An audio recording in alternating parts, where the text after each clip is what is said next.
Hey everybody, welcome back to the channel. My name's Ryan. Today we're going to be going over how to get your Wrath of Asgard solo Thor clear of Nightmare 4. I know we're kind of coming down to the wire. We only have like a week left of Marvel Zombies. I'm hoping that they end up making this a permanent thing because honestly it is just a really fun game mode. But anyways, we've covered almost everybody so far, but I had to take a break from the zombie stuff to cover my my Gambit full advanced guide, which is up on the channel now. If you want to learn how to play Gambit better, there's a lot going on there, and I have a 30-minute long video that is absolutely jam-packed of information you need to know to be a good Gambit. So anyways, that aside, let's talk about playing Thor in getting your solo clear here. So I'm gonna be honest with you guys. Like, watch this. Just look at this. You want to see how quickly we are going to just gonna bake every single boss in this game mode as Thor solo with this build. This is final wave Wanda. Look how quickly she dies. I mean, it is a literal cakewalk with how much damage we're doing. I had 2 deaths that were like, I had bad bubbles on wave 15 with Namor, and I had to use 2 revives on that. Honestly, the only other deaths I had were just me being dumb. It had nothing to do with like, oh, the build was bad. It was just I like backed up into an exploder because I took like 2 weeks off of this mode.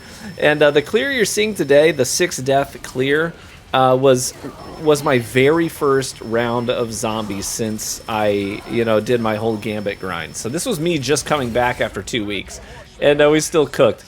But anyways, all this to say, this build is just gonna absolutely destroy every boss. This was like a 37-minute clear. It could have been a half-hour clear if I was cleaner with it.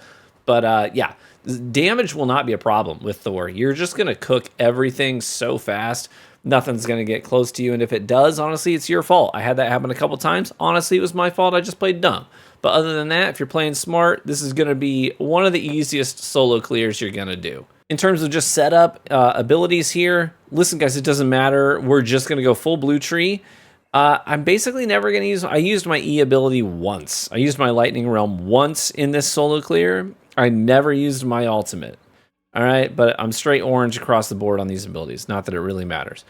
But anyways, the only thing that really matters here is the cards we're going to use, so let's get into it. We'll start with the blue cards. We're going to go blue tree, and there's some stuff you need to know here. This is a little different from my standard Nightmare 4 Thor guide. In my standard guide, I'm like, only pick up a few prolongations because you can just turn it off, turn it back on, and it won't be a problem. It will be a problem in solo clears because there's no other teammates to split the aggro. So I do recommend getting, you don't need to buy every power prolongation, but if you can get up to 300 seconds on your, Rune Awakening state, then you're probably good at that. I wouldn't buy any more after that. So my solo clear, I was in the 300s for my my final phase against the Wandas, and I only had to turn it off and turn it back on 1 time. And I will say, quick tip when it comes to, using your Rune Awakening state. Early on, like, Thor's a slow burn. My first few rounds were really slow going. I did no duplication. Okay, I just want to be clear about that up front. Like, I know a lot of guys are like, buy this card up front, and if you don't get it and you don't duplicate it, leave the match, come back, leave the match, come back, leave. I did none of that at all on Thor. I just loaded in and went forward. So you don't need to be optimal about this. Thor's going to end up doing so much damage that duping cards is kind of stupid and ridiculous. You're just going to be wasting time with Thor as opposed to some of the other heroes. So anyways, power prolongation.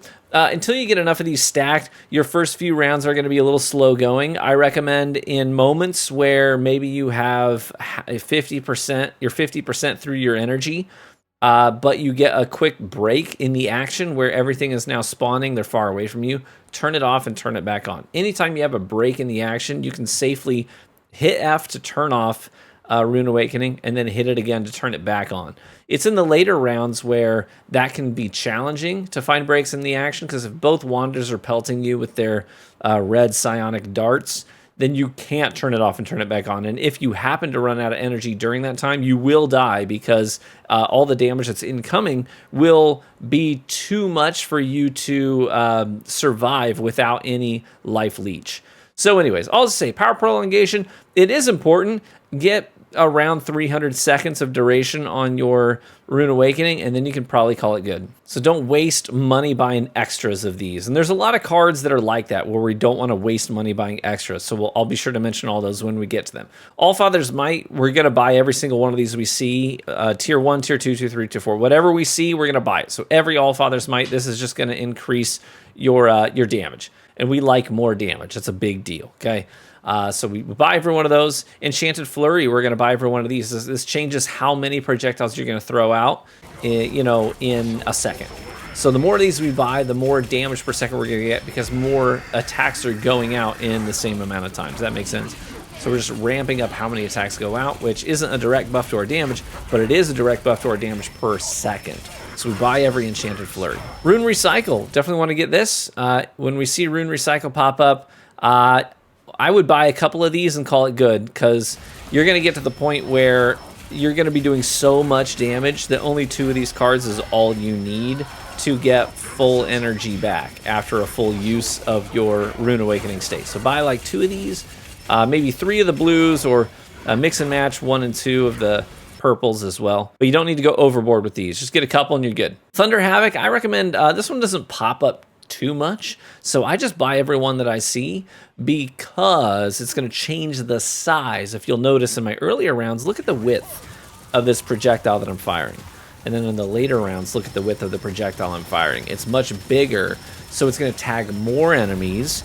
And the thing that I like about having a bigger projectile is that when we're baking bosses, it means that when we get to the point where we're shooting 3 projectiles instead of 1, if we are focused on a target and we're close to them, and I'll talk about this a bit more later in the combats tips section, but the closer we are to a target, the more likely we are to hit all or 2 of those 3 projectiles instead of just the center one. Does that make sense? So we want these projectiles to be big, because then we can double or triple our damage on a single target if we're close enough to them. All right, you following me here? So pick up Thunder Havoc. It's basically going to translate to more damage on single targets. Cool? Cranium Crusher is a must. I'm going to say buy every one of these you see. But, there's not a cap where I say, okay, now you're good, stop buying them. No, we want Cranium Crusher. Why? Because it's going to bake our Sentinels, the big guys with shields and maces. It's going to drop them super fast. It's just going to increase our headshot damage, right? And that's really good. So we want this because it's going to help us with Sentinels, it's going to help us with Wanda, and it's going to help us drop Namor quickly, okay? So this is how you basically avoid the situation where you're not doing enough damage and Wanda wipes you. It will not be a problem. If you buy every Cranium Crusher you see, you are going to... I'm just going to show you this real quick. I did not intentionally break a single crystal on any of my Wandas. Not a single Wanda. I never cared about the crystals. Why? Look at how much time we have left on the wipe timer when I kill her. Like, she's at 50%. We didn't get even remotely close. We weren't within a country mile of getting wiped. There was no need to break crystals to add time to that mechanic, okay? You're going to kill her so fast because we're buying every Cranium Crusher that we don't need to worry about it. Okay, moving on. End Storm is really important.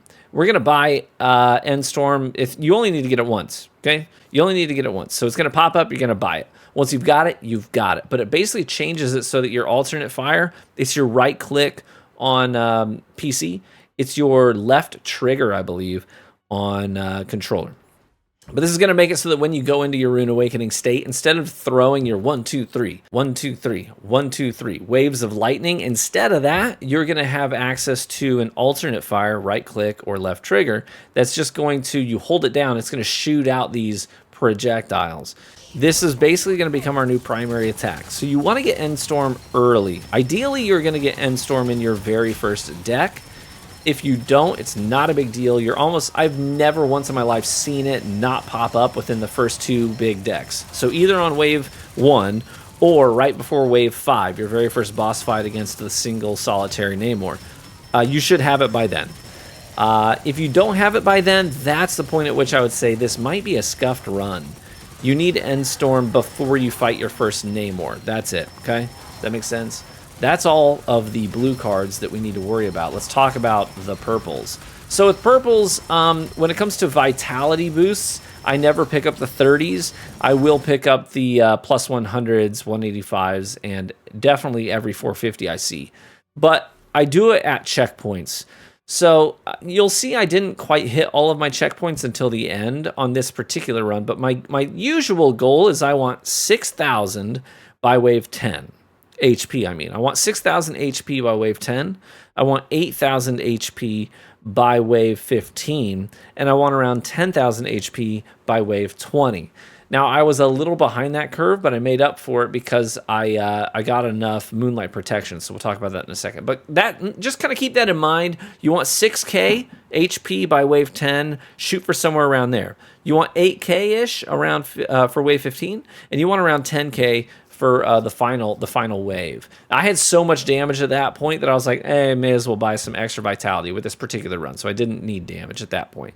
So your mileage may vary there, but just kind of keep that as a base, like benchmark in your mind. Power surges, I don't buy any 2.5s, not a 1. I'll buy maybe 50% of the 8% I see. Anything past that, I'll buy every single one of them. I will buy every purple power surge for plus 16%, and I will buy every 35% power surge. Those ones we're going to get every single one of them. Does that make sense? Power surge is important because it's just all of the damage you do is going to get increased. Whereas your big damage increasers, like Allfather's Might, applies to specific attacks. And granted, with Thor, we're going to use only one attack, but it is multiplicative. I think there was some, the jury was out on that initially, and a lot of people were saying it's not. It is. So we do want to buy our power surges. I buy about half of my 8%. I buy every 16 and every 35. Okay, we cool with that? It all depends on what I have and what I need. If I feel like my damage is really good, I'm going to start passing on the 8% in favor of things that I might need more, like vitality. So play it by ear. Moonlight Protection, this is every single one of these that you see, you will buy. It is absolutely mandatory. Do you hear me? Every single Moonlight Protection you see, you will buy. Okay, it's just going to reduce the amount of damage that's incoming. It's going to offset things like vitality checkpoints. It's going to offset when you have both Wandas. If God forbid both Wandas go into their bubbles at the same time, which that happens to me in this run, we are fine. We don't get even remotely close to dying. Why? Our damage is good enough. I bought every Moonlight Protection, so their double detonations aren't enough to kill me at that point, and I have solid vitality, so it's not a problem. But buy every Moonlight Protection. Don't buy a single Primordial Frost. None. Zero. No Zeus's Thunder. None. Zero. Restorative Respire. Zero. None. Don't ever buy it. Vampiric Vitality. Listen to me here, okay? 2. You buy 2 of these, 2 Vampiric Vitalities, and you are done. Never buy a single one after that. It is money wasted. Why is it money wasted? Because our damage is going to be so big that after 2 of these, every single attack we land will put us at full health. And you can't heal more than full health. So if you buy a 3rd one of these, you will never get the benefit of it. There's not a single time you'll ever feel the benefit of having a 3rd Vampiric Vitality. Only buy 2 of these. And never buy a single one more. And that, real quick, full moon, buy all of them, right? Buy all of them. I don't know that I've ever had it where I don't get all 3 by the final wave, but if that does happen, if a full moon pops up and you've just cleared wave 19, you're going into the final round and a full moon pops up, never buy it. But once you buy 3, they'll stop appearing because there's only 3 of these cards in the whole deck. So you buy 3 and you're done. Right? But buy all of them unless you're on wave 19. Cool. Okay, now that that's done, let's talk about general combat tips. So like I mentioned early on in the video, your initial waves might be a little slower going. There's a pretty good chance that you will not have enough power prolongation at this point on waves 1 through 5 to be in your Rune Awakening state for really long. You might have it that you can only kill like 10 enemies before you have to like turn it off and turn it back on again. That happened to me on this run. So your primary goal here is just to stay in constant motion and move in a circular pattern around the peripherals of the map. You want to try and keep everything in front of you, and if you don't have any cranium crushers yet, just aim for body shots because you can't get headshot damage anyway at this point. So just aim for body shots. Once you've got Cranium Crusher, you're going to want to aim high for the rest of your run. Aim high for the rest of your run because you're going for headshots. You're going to get way more damage that way and drop enemies faster. Always prioritize your exploding enemies. If you see the fiery boys, that's your primary goal. After that, it's your green guys. If you see green guys, they're priority number 2. So go with explodies first. If there's no explodies, you go for the greens first. After the greens are dead, your primary goal is your grenadiers, the guys that throw grenades to blow you up. And then after that, it's your sentinels. The sentinels are slow. That's why they're not higher on my list. I have no problem kiting sentinels. If you're moving in circular motions, then when they bull rush you, they'll miss. If you're moving straight back, that's when it's a problem, because if they run you down, they're going to catch up to you and they're going to kill you in one hit. But if there's a lateral component to your movement, then their straight line charges will never hit you. Does that make sense? So keep everything in front of you. Go for your explodies first, your green goo throwing guys second, your grenadiers third, your sentinels fourth, everything else comes last. Now, later in your runs, when you start getting several hundred zombies or even over 1,000 zombies in a wave, at this point you may find yourself in a position where there's going to be enemies on all sides of you. When this, not if, when this happens, you need to play Red Rover. Your job at this point is to assess the battlefield and do a quick sweeping arc and identify where on the battlefield there are not AoE damage guys. That is where you play Red Rover. So in this instance, I looked left. There's like the exploders, there's grenadiers, there's green goo guys. That's not where I want to hold forward through. I want to find normal zombies. That's the group I want to break through. And here on this particular instance, I look to my right and there are no special zombies over here, just normal zombies. So I know that I can just walk through that crowd and do enough damage to offset any incoming damage. So I'm going to life leech enough life back to myself to offset any damage these guys can do. So when I play Red Rover, this is the group that I go through.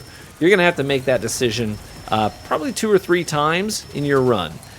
Just because of the sheer volume of enemies, you're doing a lot of damage, you're killing everything quickly, but there's just so many that they're going to close in on you on all sides. Play Red Rover, find the weakest bunch, and then just straight line it through that group, and then you can start rotating again and keeping everything in front of you. Cool? Let's talk about your boss fights. One thing I would tell you to be cautious of is with Thor, specifically with this blue tree build, you're going to be doing so much damage, and this happened to me in every boss fight.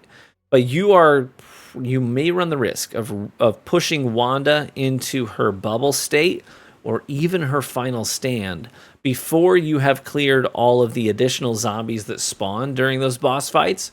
So you really do need to be intentional about trying to take out just the standard zombies. I learned, by the way, that not a lot of people are familiar with this word. In my other guides, I was saying ads. When the ads spawn, make sure you take out the ads. You're going to have to deal with the ads before the bosses. I didn't realize that a lot of people are unfamiliar with that term, so I apologize. That's on me. Ads is a gamer term in PvE, player versus environment games, so it's not PvP. It's a term that is loosely used to describe general combatants that are not bosses or elites. So in this case, it's your standard zombies that spawn. So when I say ads, just think anything that isn't a boss is an ad.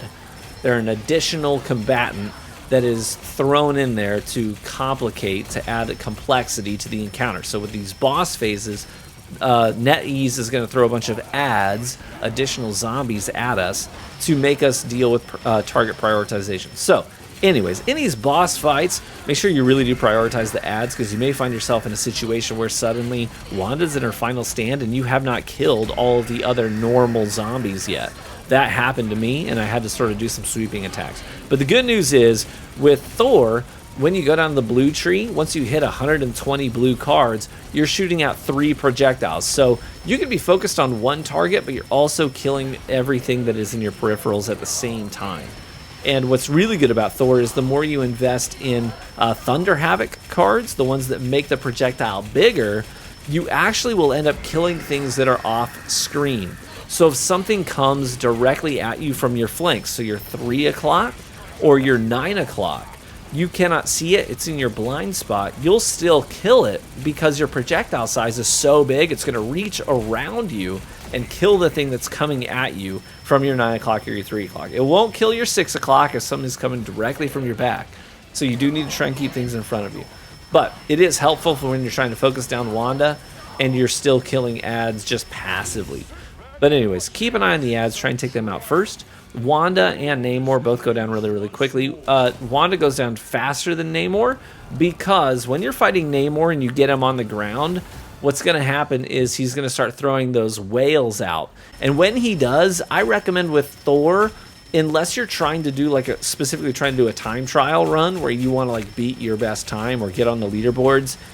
Most of us are not trying to do that. So if you're not trying to get on the leaderboards, actually stay far enough back that you're out of the range of his whales. You're going to kill him more slowly, but you're going to kill him safely. If you do it this way, only one of your 3 projectiles will hit him instead of all 3 of them. If you're hugging him, you're going to land all 3 of them, and he's going to melt much faster.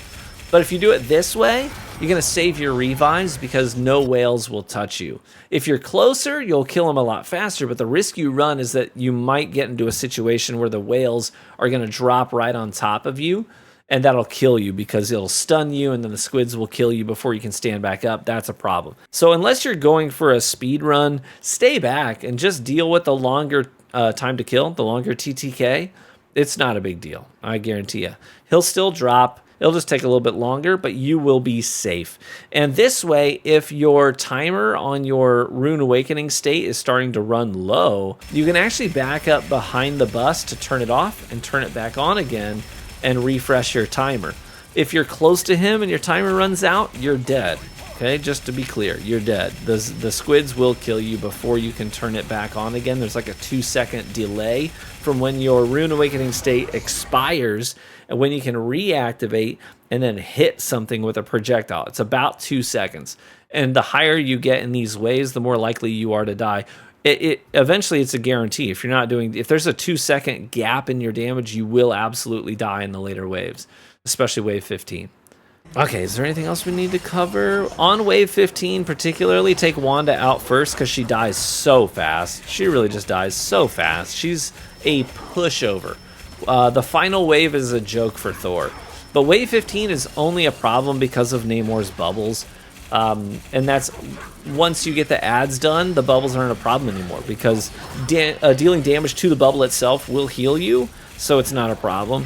But when the ads are still around, when the other standard zombies are still around, that's when him bubbling you is a problem because they'll group up at your feet, and then when the bubble breaks and you fall straight down, you're going to land on a grenade or in a pile of goo or into a sentinel and you will die. I took 2 deaths in this run to bad bubbles on wave 15.